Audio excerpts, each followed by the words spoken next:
The glass shattered against the kitchen wall, missing Xavier Reed's head by mere inches as he ducked, his heart racing not from fear but from exhaustion.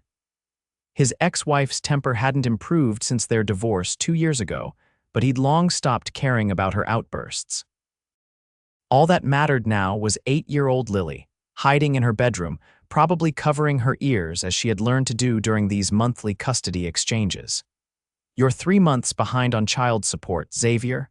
3 months," Rebecca screeched, her manicured finger jabbing the air. "How am I supposed to maintain Lily's lifestyle when you can't even hold down a decent job?" Xavier took a deep breath, keeping his voice level.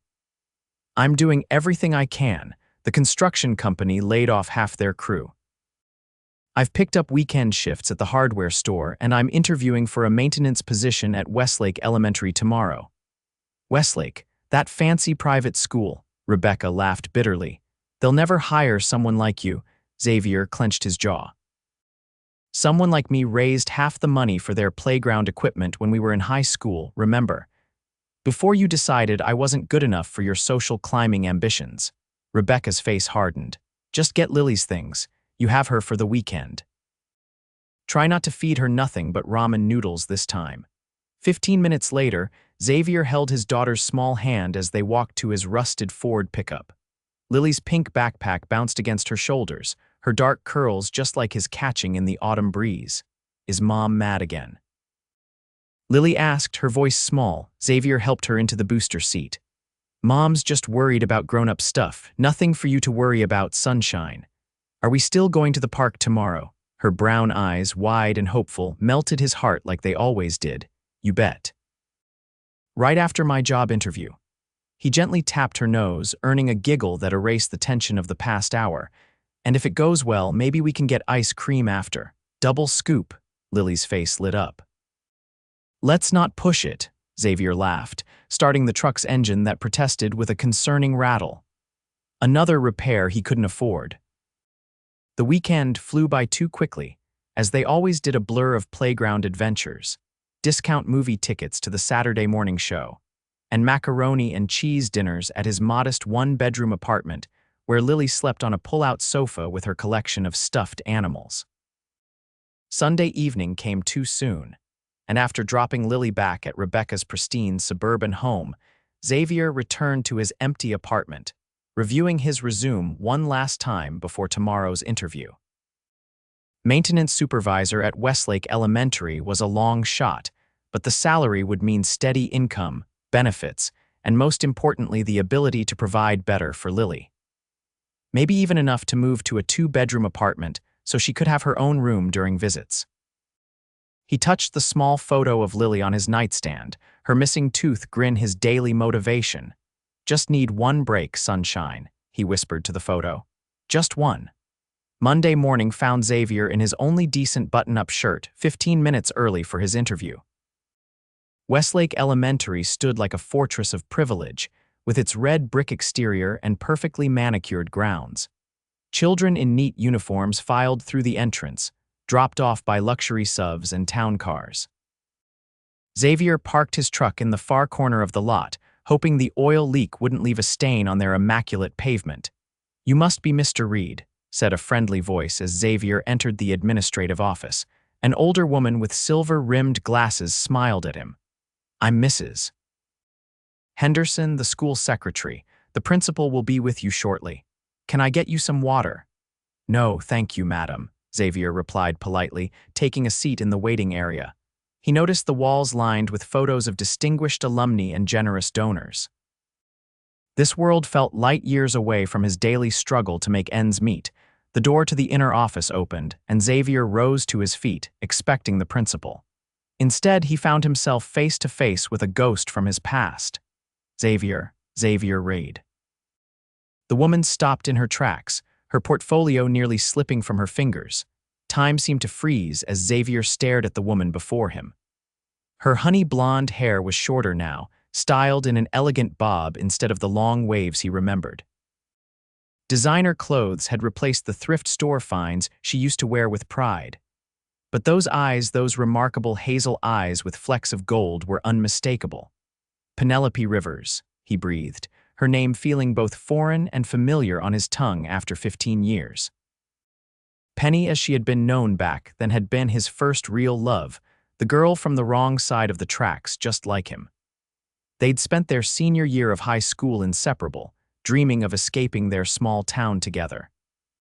Until she disappeared the day after graduation without so much as a goodbye, leaving Xavier with nothing but a broken heart and unanswered questions. I can't believe it's you, Penelope said, recovering her composure. What are you doing here? Job interview, maintenance supervisor. Xavier gestured vaguely toward the principal's door, suddenly self-conscious of his worn shoes and the small coffee stain on his cuff he'd tried to scrub out that morning. I'm the new board chairperson, she replied, an unreadable expression crossing her face.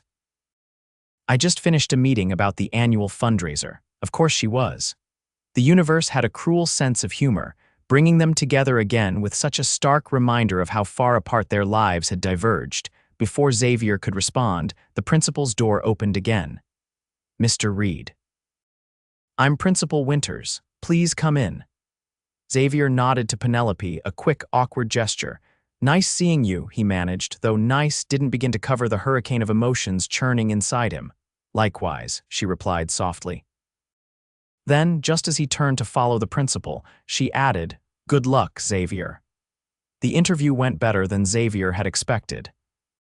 His experience in construction had given him a wide range of skills that impressed Principal Winters, and his genuine enthusiasm for creating a safe environment for children seemed to resonate. By the time they shook hands at the conclusion, Xavier felt cautiously optimistic. We'll be making our decision by the end of the week, Principal Winters said. But I must say, your references from your previous supervisors are excellent, and your volunteer work with the community center's after-school program shows real commitment to children's well-being. As Xavier walked back through the administrative office, he found himself scanning the room for Penelope, a mixture of relief and disappointment washing over him when she was nowhere to be seen. He was nearly to the parking lot when a voice called out behind him. Xavier, wait. He turned to find Penelope hurrying toward him, her heels clicking against the concrete walkway. I'm sorry about earlier, she said, slightly breathless. I was just so surprised. How have you been? Really? Xavier hesitated. What was he supposed to say? That he'd been struggling to stay afloat ever since his divorce. That some nights he skipped dinner so he could save money for Lily's birthday present. That seeing Penelope looking so successful and beautiful made him feel like that invisible kid from the trailer park all over again. I've been getting by, he finally said. I have an 8-year-old daughter, Lily. She's everything to me.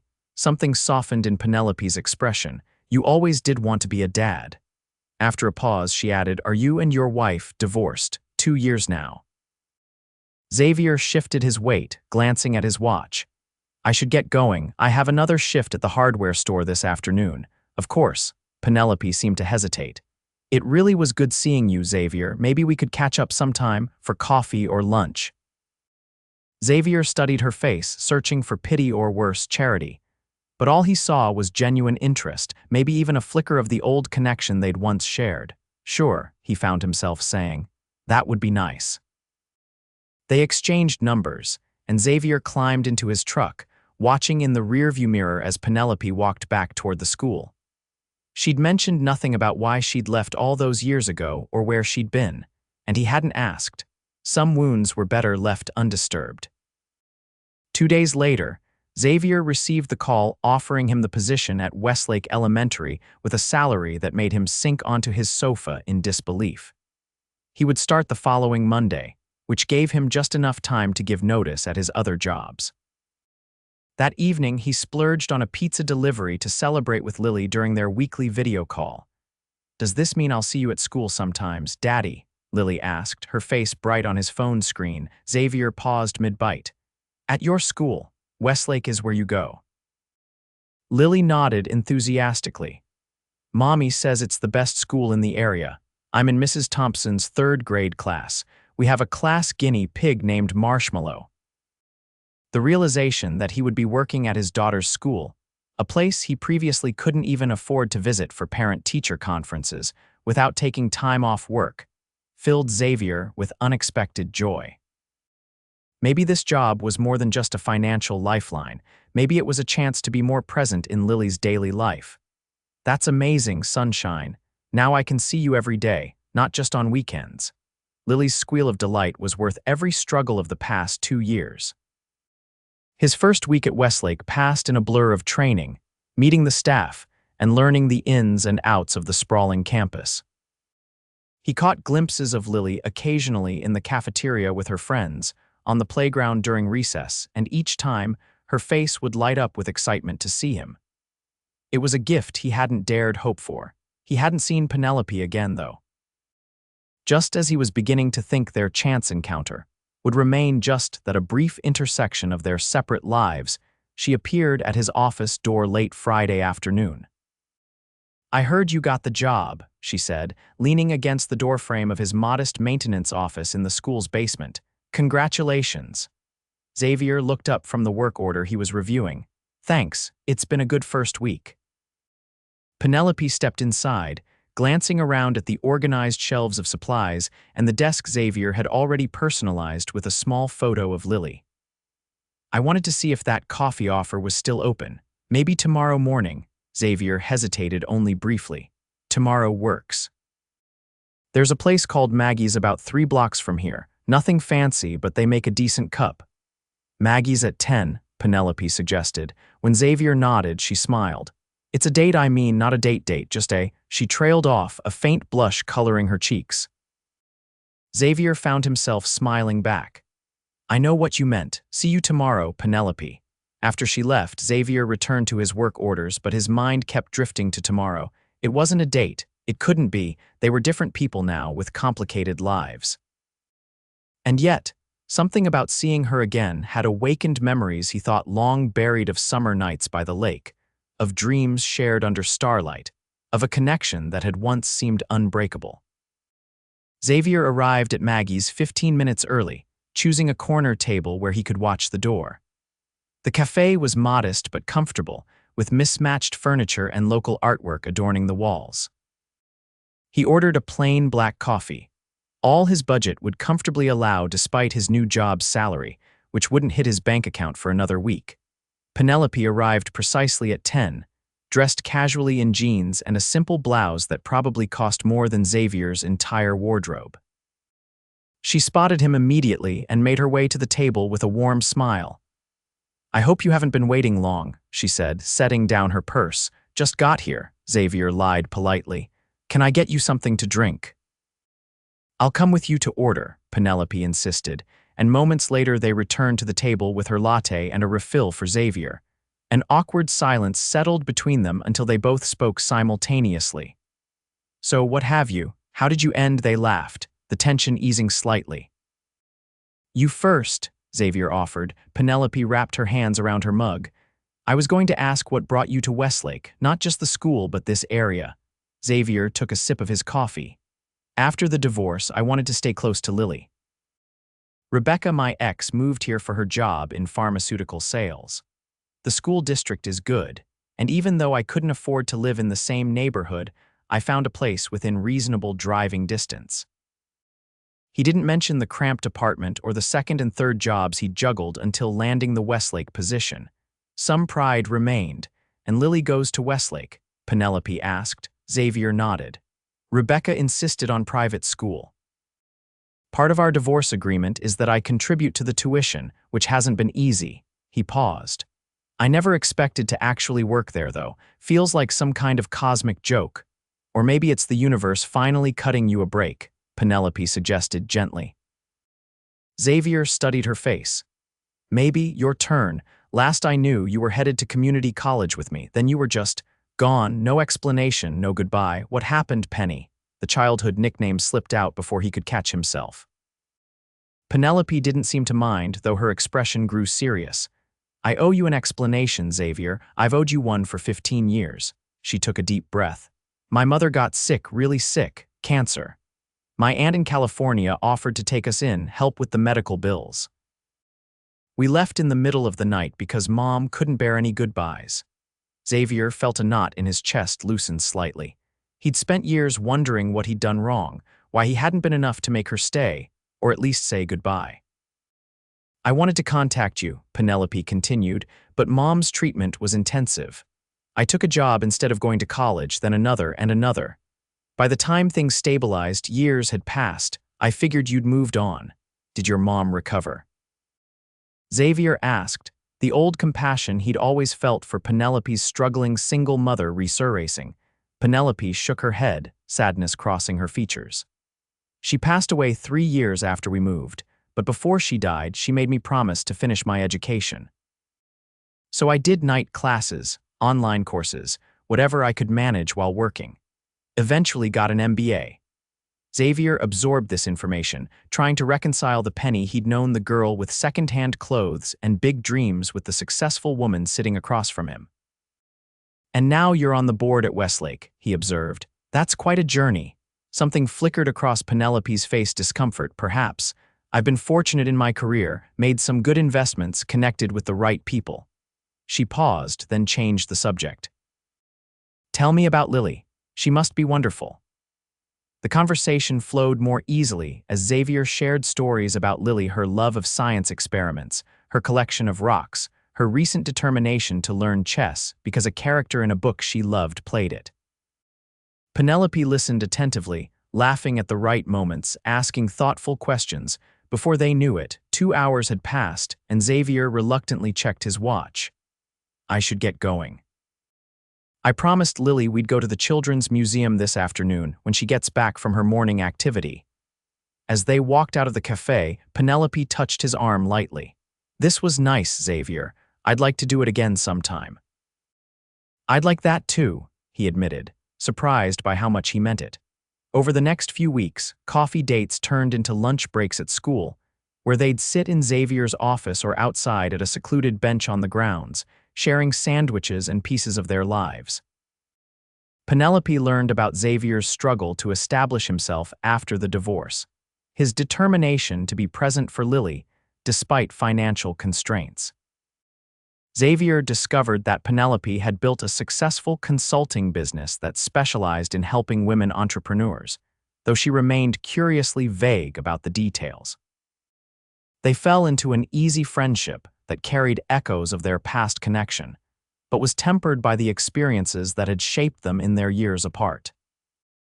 Xavier found himself looking forward to their conversations, to making her laugh, to the gentle way she'd touch his arm when emphasizing a point.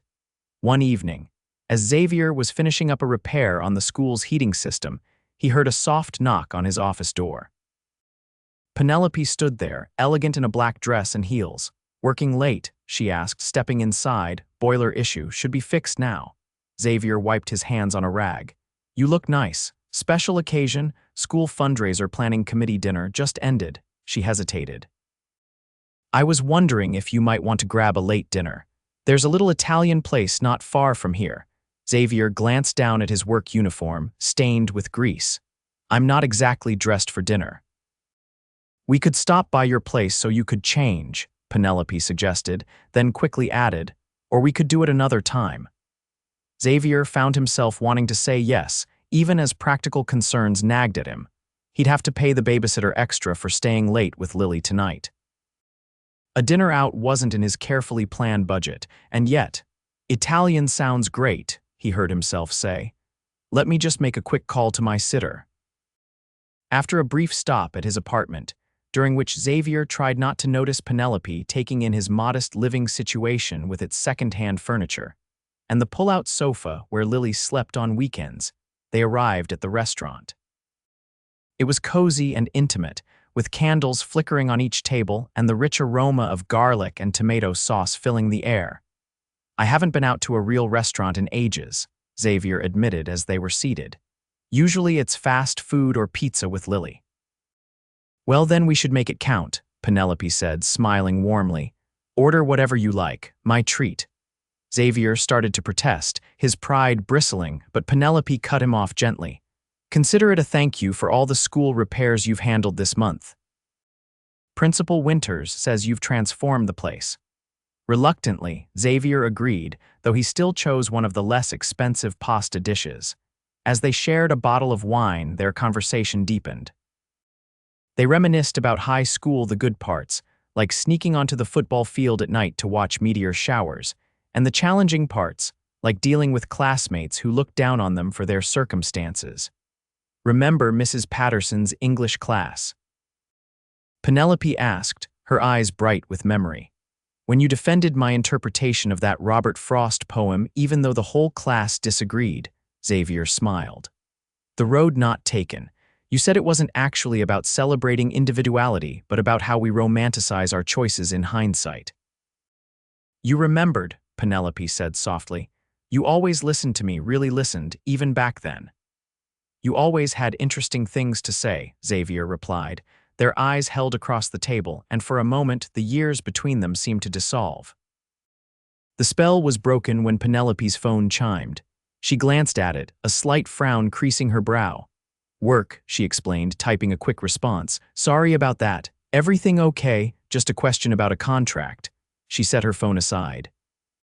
"So, tell me more about your plans now that you're at Westlake. Are you and Lily settling into a new routine?" As Xavier shared his hopes for establishing a more stable life for his daughter, he couldn't shake the feeling that Penelope was deliberately steering the conversation away from her own life. She spoke in generalities about her work, offered no details about where she lived, and changed the subject whenever questions became too specific. By the end of dinner, Xavier's curiosity had turned to concern. What was she hiding, and why? The answer came unexpectedly the following week, when Xavier was called to fix a leaky faucet in the administrative offices. As he passed the development director's office, a large donor recognition board caught his eye. There, listed under Platinum Benefactors with donations exceeding $1 million, was the name Penelope Rivers. Xavier stared at the name, a cold realization washing over him. Penelope wasn't just successful, she was wealthy. Extremely wealthy. And she'd never mentioned it, not once in all their conversations. That evening, as Xavier helped Lily with her science homework in his apartment, his phone buzzed with a text from Penelope. "Free for dinner Friday. I found a great new place." Xavier stared at the message, conflicting emotions churning inside him. Part of him wanted to confront her about what he'd discovered. Another part felt foolish for not realizing it sooner. The designer clothes, the vague references to her investments, the way she'd offered to pay for dinner without hesitation, it all made sense now. "Daddy, you're not listening," Lily complained, tugging at his sleeve. "I asked if frogs have eyelids." Xavier set his phone aside, focusing on his daughter. "Sorry, sunshine. Yes, frogs do have eyelids, but they're different from ours. Let's look it up together." Later, after Lily had fallen asleep on the pull-out sofa surrounded by her science books, Xavier finally replied to Penelope's text. "Need to talk. Coffee tomorrow after work." Penelope's response was immediate. "Of course, everything okay?" Xavier didn't answer. He wasn't sure anything was okay anymore. The next day dragged endlessly. Xavier went through the motions of his job, fixing a broken toilet in the boys' bathroom, replacing fluorescent bulbs in the library, all while the question burned in his mind. Why hadn't Penelope been honest about who she was? When he finally walked into Maggie's that afternoon, Penelope was already waiting, concern evident in her expression. "Xavier, what's wrong?" she asked as soon as he sat down. "You seemed upset in your text." Xavier looked directly at her. "Why didn't you tell me you're a millionaire, Penny?" Penelope's eyes widened, then she sighed deeply. "I see you found out. The donor wall in the development office. Your name's right there for anyone to see. Over $1 million donated to the school." Xavier kept his voice low, but the hurt was evident. "Were you ever going to mention it? Or did you enjoy watching me struggle with my budget while you could have bought the entire restaurant we ate at?" "That's not fair," Penelope replied, her voice equally quiet but firm. "My financial status has nothing to do with our friendship." "Friendship requires honesty," Xavier countered. "You've been deliberately vague about your life. Why? Were you afraid I'd ask you for money? Or was this some kind of experiment seeing how the other half lives?" Penelope's cheeks flushed. "Is that really what you think of me? After all our conversations, do you really believe I'd use you that way?" Xavier ran a hand through his hair, frustration mounting. "I don't know what to think. The Penny I knew would have been straight with me. The Xavier I knew wouldn't have judged me based on my bank account, she shot back, then took a deep breath, visibly calming herself. Look, I didn't tell you because the moment people find out I have money, everything changes. They either want something from me or they treat me differently. I just wanted to reconnect with you as myself, just Penny, not Penelope Rivers, businesswoman and philanthropist. Xavier absorbed her words, his anger beginning to subside. You still should have told me. You're right, I should have, Penelope conceded. But I was afraid you'd see me as some rich board member rather than the girl you used to know. Afraid it would create exactly this kind of barrier between us. She reached across the table, her fingers stopping just short of his. The truth is, being with you these past few weeks has been the most real connection I've had in years. You still see me the actual me. Xavier was silent for a long moment. How did it happen? The money, I mean. Penelope hesitated, then began to explain. After her mother's death, she'd used her small inheritance to start an online business helping women create and sell their handcrafted goods. The business had grown exponentially, eventually attracting investors. She'd sold the company 5 years ago for a sum that had set her up for life, then started her consulting firm to continue helping women entrepreneurs. I didn't plan to get rich, Xavier. It just happened. And when it did, I discovered that wealth can be as isolating as poverty, just in different ways. Everyone wants something from you, but very few people want to know you. As she spoke, Xavier began to understand. The wealth hadn't changed her core values. She was still advocating for others, still fighting for those with fewer opportunities, just as she had in high school when she'd organized that fundraiser for the playground equipment in their underserved neighborhood. I'm sorry I reacted the way I did, Xavier finally said. It was a shock, and maybe I was embarrassed that you've seen how I live, knowing now what you can afford. Don't be, Penelope said firmly. You've built a life centered around your daughter's happiness. That's worth more than any amount in my bank account. Their conversation continued well into the evening, more open and honest than ever before. Xavier shared his deepest fears about failing Lily, about not being able to provide the opportunities she deserved. Penelope revealed her loneliness in the world of wealth and privilege, her struggle to find authentic connections. As they walked to their cars, Penelope stopped suddenly, turning to face Xavier. There's something else I should be honest about. Something I haven't told you because I was afraid it would complicate things. Xavier braced himself. What is it? I never stopped thinking about you, Penelope said, her voice barely above a whisper, all these years. I dated other men, built my career, created this whole new life, but there was always this space in my heart that belonged to you, to us, to what might have been if I hadn't had to leave. Xavier stood perfectly still, her words washing over him like a wave. Before he could respond, she continued. I'm not telling you this to pressure you or to change things between us. I just thought you deserved the whole truth, finally. In that moment, looking at her under the gentle glow of the street lamp, Xavier saw both versions of Penelope at once, the girl he'd fallen in love with at 17 and the woman who stood before him now, successful and strong yet vulnerable in her honesty. And he realized that despite the years, despite the different paths they'd taken, his feelings for her had never truly died. Without a word, Xavier closed the distance between them, his hand gently cradling her cheek. Their lips met in a kiss that felt both new and familiar, a homecoming neither had expected. When they finally pulled apart, Xavier rested his forehead against hers. We have a lot to figure out, he murmured. We do, Penelope agreed, but maybe we can figure it out together this time. In the weeks that followed, Xavier and Penelope navigated their rekindled relationship with cautious optimism. They agreed to take things slowly, particularly where Lily was concerned. Xavier was protective of his daughter's heart and wanted to ensure this relationship had a solid foundation before introducing Penelope as more than just the nice lady from school.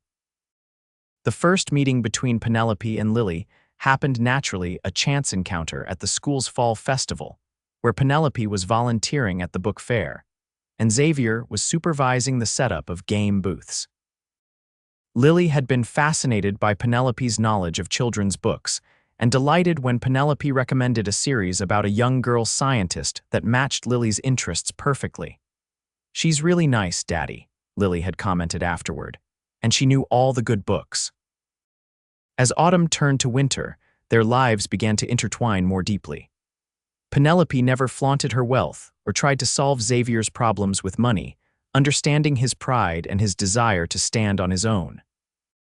But she found small ways to support both him and Lily, volunteering to babysit when Xavier picked up an extra shift at the hardware store, which he'd kept for weekends, helping Lily with her science project, bringing homemade dinners on evenings when Xavier looked particularly exhausted.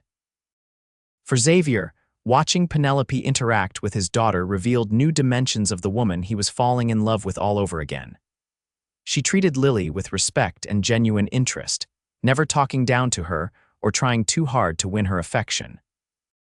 One snowy evening in December, as the three of them decorated a small Christmas tree in Xavier's apartment, Lily suddenly asked, "Miss Penelope, are you my daddy's girlfriend?" Xavier nearly dropped the ornament he was hanging, but Penelope responded with calm honesty. "Would it be okay with you if I was, Lily?" Lily considered this seriously. "Do you make my daddy happy?" "I hope so," Penelope replied. "He certainly makes me happy." Lily nodded solemnly. "He smiles more now, and he doesn't look tired all the time."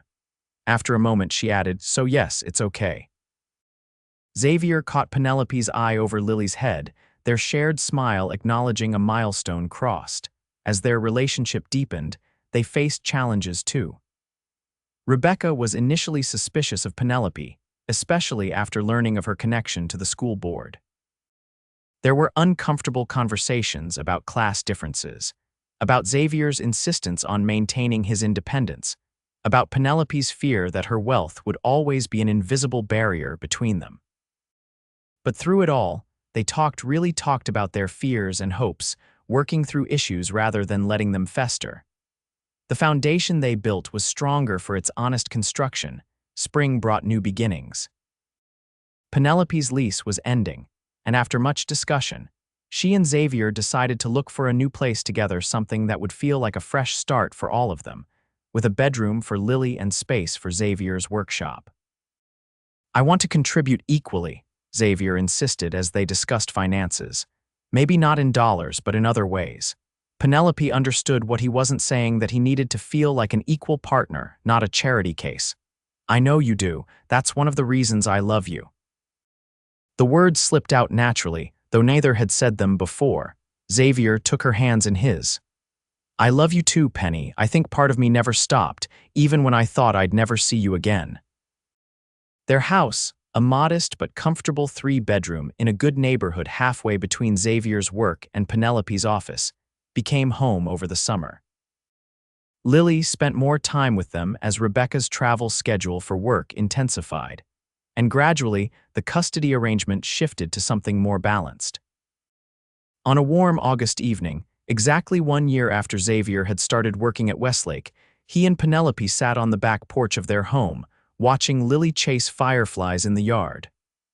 "I have something to ask you," Xavier said, taking Penelope's hand.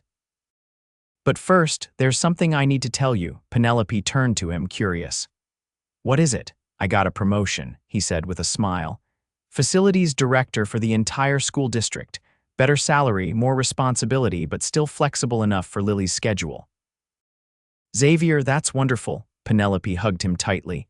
"I'm so proud of you. You've worked so hard." "It feels good," Xavier admitted, "like I'm finally standing on solid ground." He reached into his pocket, pulling out a small box. "Solid enough to ask you this." Penelope's eyes widened as Xavier opened the box, revealing a simple but elegant ring. "I bought this with my first paycheck from the new position," he said quietly, "because I wanted you to know that this comes from me, just me. Penny, will you marry me?" Tears filled Penelope's eyes as she nodded. "Yes, yes, of course I will." As they sealed the promise with a kiss, Lily's voice called out from the yard. "Did she say yes, Daddy? Can I tell her now?" Xavier laughed. "Come here, sunshine." Lily ran to them, breathless with excitement. She thrust a small, handmade card into Penelope's hands. "I made this for you, for when you said yes." Penelope opened the card to find a crayon drawing of the three of them with "We're going to be a family" written in Lily's careful handwriting. "Oh, Lily," Penelope whispered, pulling the little girl into a hug. "We already are." As the three of them sat together on the porch steps, Xavier reflected on the journey that had brought them here. From the struggling single father barely making ends meet to the man, he was today still working hard, still putting his daughter first, but no longer alone in his efforts. And Penelope, who had found her way back to him after all these years, bringing not just her success and resources but her heart, her understanding, and her willingness to build something real together. "What are you thinking about?" Penelope asked, leaning her head on his shoulder. Xavier smiled, watching as Lily returned to her firefly hunt. "Just that some roads are worth taking, even if they're not the easiest ones." Penelope squeezed his hand. "The road not taken," she murmured, recalling their high school discussions of Frost's poem. "Except we did take it, didn't we?" Xavier replied, "Just took us a while to find our way back to each other." "Maybe that's the point," Penelope said softly. "All those other roads led us here, exactly where we were meant to be." As darkness fell and stars appeared overhead, Xavier knew she was right. Their past, with all its struggles and separations, had shaped them into people who could truly appreciate the love they'd found, a love made stronger by time, by challenge, and by the unbreakable bond they now shared with the little girl who had brought them full circle, back to the school where their second chance began.